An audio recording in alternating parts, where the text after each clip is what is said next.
Aisha was a gentle, quiet woman with simple dreams. She never wished for a grand life. She only wanted a peaceful home, a loving husband, and the happiness of her children. For a few beautiful years, she lived that life. Each morning, soft sunlight entered her small house, and Aisha would wake up to the warm smell of tea that her husband, Hamid, made for her. He would place the cup beside her and whisper, "Aisha, your smile makes the whole day better." She would smile back, believing him with all her heart.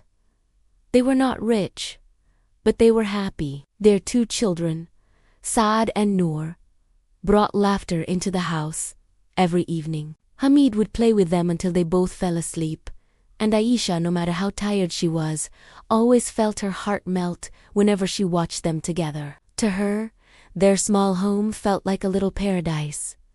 But life does not warn before changing. One cold winter evening, Hamid left for work as usual. He hugged the children tightly and smiled at Aisha. "I'll be back early. The kids wait for me," he sighed gently. Aisha stood at the door, watching him walk away. She never imagined this would be the last time she saw him alive. That night, the phone rang. Aisha felt something heavy in her chest even before answering it. A stranger's voice spoke with hesitation and sorrow. There had been an accident. Hamid did not survive. The phone slipped from her hand. The world blurred. Her legs weakened as reality crashed into her heart. The children ran to her, confused and scared, but Aisha could only hold them tightly, tears falling silently. She had no words. The following days were filled with condolences, whispers, prayers, and sad faces. People came, offered sympathy, and left. But when the door finally closed and the house became silent again, Aisha realized she was truly alone. No husband to comfort her, no partner to share burdens with, no one to lean on, only 2 young children who needed her more than ever. Life did not pause for her pain. Bills still needed to be paid. Food had to be cooked. School fees had to be arranged. Aisha wiped her tears and stood up because she knew she could not afford to fall apart. She began stitching clothes at home. The sound of the sewing machine became part of her new life. She worked late into the night, sometimes until her eyes burned and her fingers trembled. But she never complained. When the children asked, "Amy, are you tired?" she would smile softly and say, "No, my love, everything is easy for you both." But inside, she was breaking a little every day.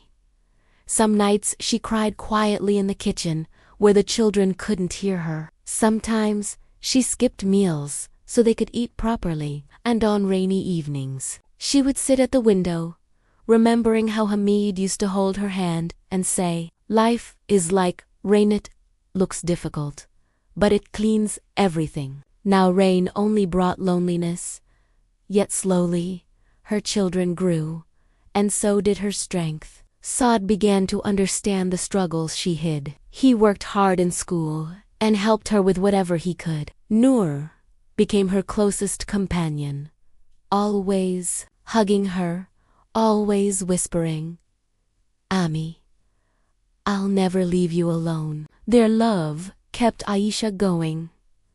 One day, Saad got accepted into a college program. Aisha was overjoyed, but her happiness faded when she realized she didn't have enough money for the admission fee. She spent the whole night awake, crying silently, feeling like she had failed her children. But in the morning, she made a painful decision. She took Hamid's old watch, the last precious memory she had of him, and sold it. When Saad found out, tears filled his eyes. "Ami, you sold Abu's memory for me," he whispered. Aisha cupped his face gently and said, "Memories live in the heart. That watch was not my memory, you are. Years passed. Saad studied day and night. Noor excelled in her classes. Aisha continued to work hard, hiding her pain behind her soft smile.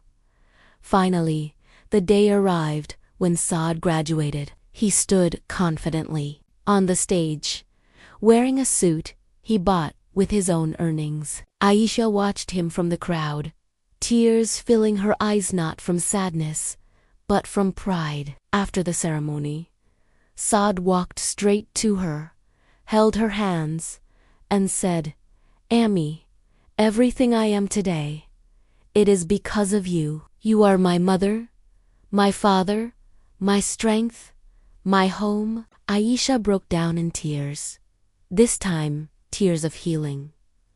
Years later, life finally became softer. Saad had a good job. Noor received a scholarship.